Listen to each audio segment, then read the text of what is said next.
And we're back here at Boom and Bust. I'm your host, Tony Clement, here with Takuro Furuya. He is the Deputy Head of Mission at the Embassy of Japan in Canada. Sir, I wanted to change our topic to defense and security. How are Japan and Canada cooperating in this regard?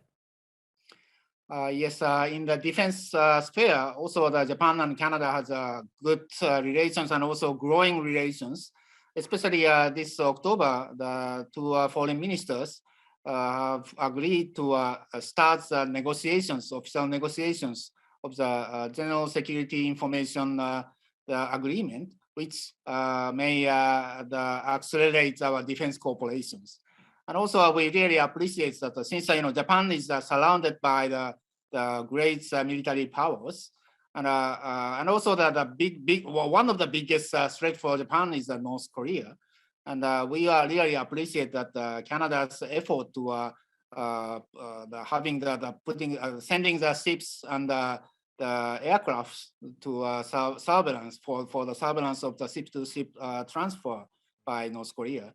And we can have the joint military exercise maybe in the future, and we hope that this time the Canadian government has published the Indo-Pacific strategy, which puts the more frigates to come to our region. So we really appreciate your efforts.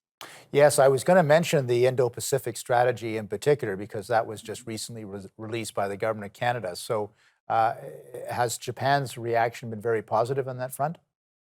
Yes, absolutely positive. Since we really welcome this move, which means that more involvement and more engagement of the Canadian government or Canada toward our regions.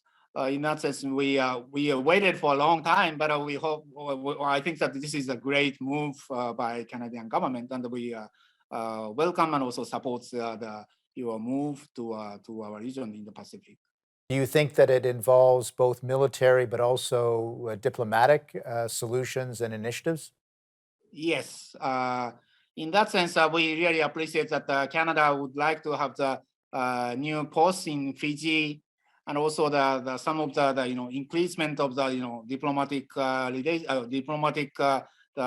staff who knows about Asia, and in that sense also this is a great move. And also I know that the Canadian government has an intention to enter into IPEF, Indo-Pacific Economic Forum, which was initiated by the United States, and Japan is also the member. And Japan is welcome the participations of the Canada to this framework, IPEF.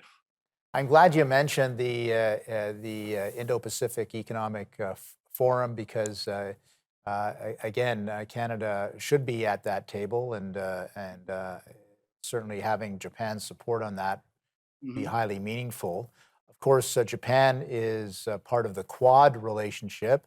Does not involve Canada, but that's not your fight. That's made at other levels. But I would love to know, basically how the Quad is changing Japan's security tactics and strategies as well.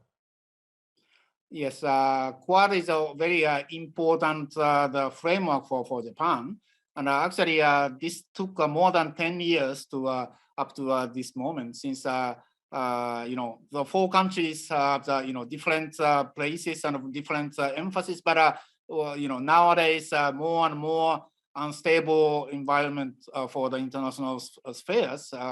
We think that these four countries get together to take up many specific concrete cooperation type of the measures is very important for Japan. And yes, we hope that continue to have this strong Quad connections. But at the same time, we also would like to have the more involvement of Canada in general to our regions, and we welcome this move, and we hope that Canada can stay and keep engaged in the Pacific.